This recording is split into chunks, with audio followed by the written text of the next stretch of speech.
Gamers, today I want to talk about getting tankier in the first Descendant.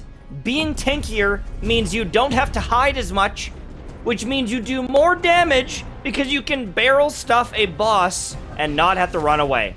Let's chat about how you do this and what you want to do, alright? This is stage 1.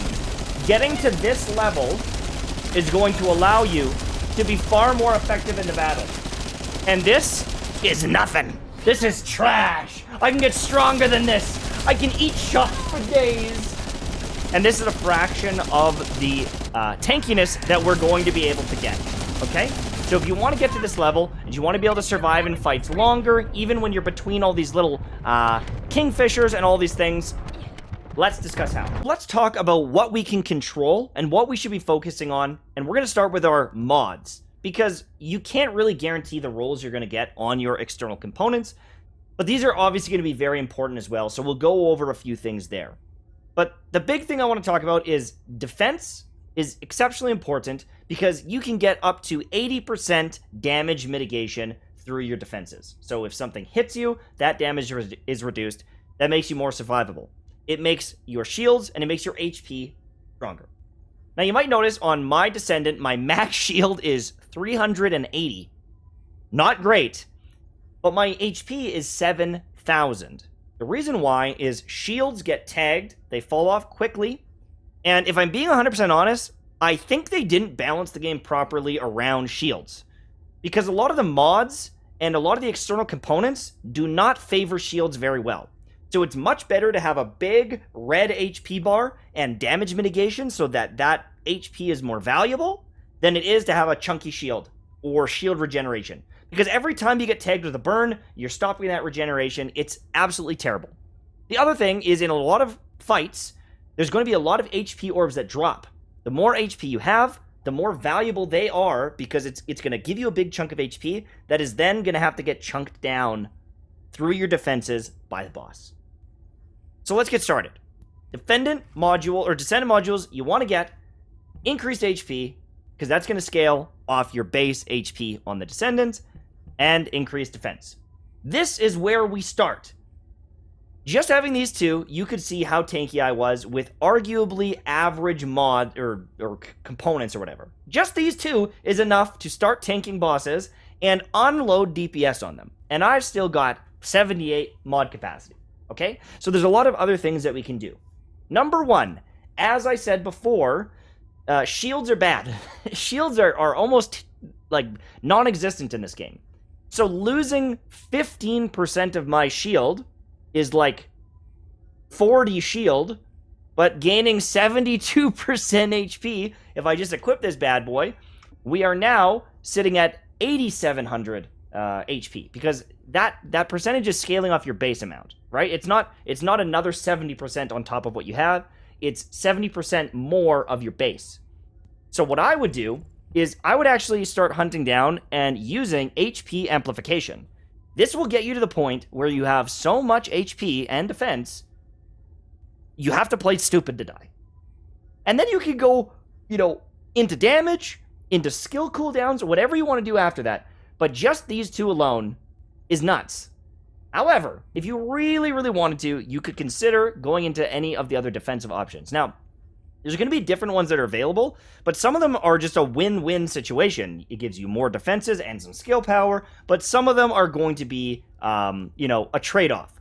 In this case, I can get more defense at the cost of my shields, which I'm not investing in it whatsoever. So again, I can have more defenses, no shields, and I'm only losing a tiny bit of shield. Like, even if I equip that bad boy and I lose another 9, I've only lost, 40 shield, 30 shield here, right? Because this is at 286.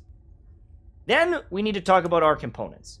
So with your components, there's a few things I want you to look out for. Number 1 is the higher the level, the better, obviously.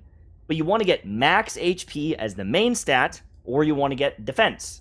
Either or is going to be valuable for you. I have max HP and I've got defenses on all of these pieces.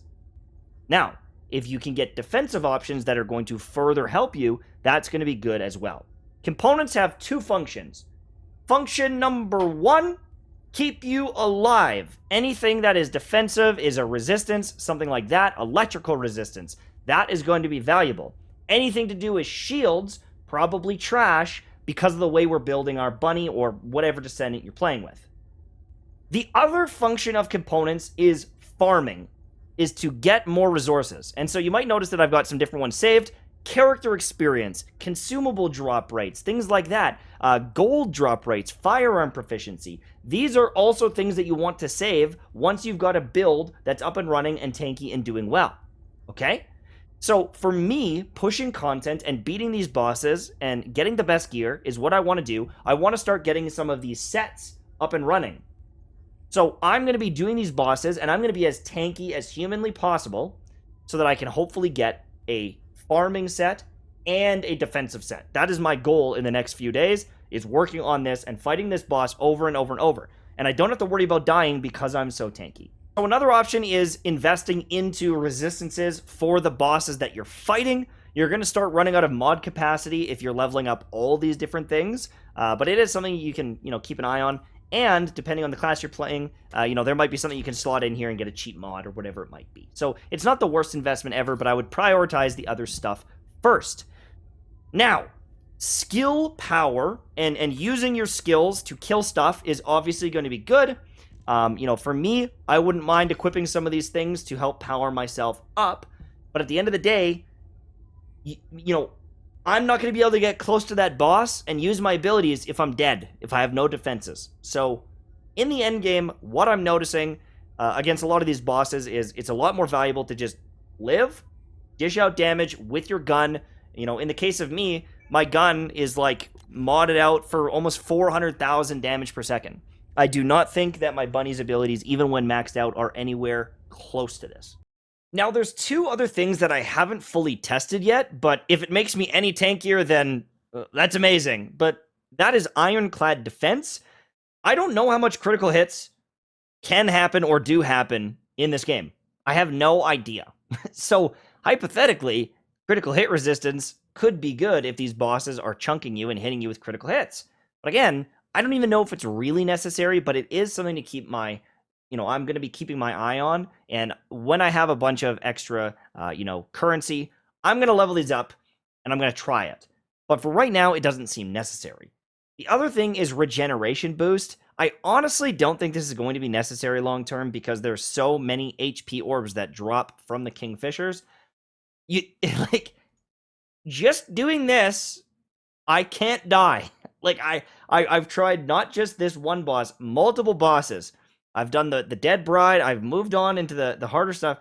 I am not dying. So I don't know where the cutoff is, where these enemies are going to be a real threat to me. But, as long as you've got the module capacity to get these kind of up and running, you are going to win. All right? So that's it from me. Thanks for watching. Hopefully you enjoyed. If there's anything I missed, let people know in the comment section down below, and I'll pin it. Because maybe there's something in here that I'm just completely glazing over. Obviously, there's some defensive options and different things you can do, defensive stats, yada, yada, yada.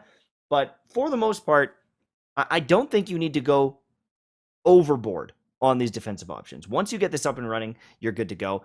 And, there are some defensive options like Spear and Shield that don't even have a negative. So if you are in a situation where you still feel like you're dying, well, then there's something like this that should be able to work for you. Okay? Thanks for watching. Have a good day. See you later.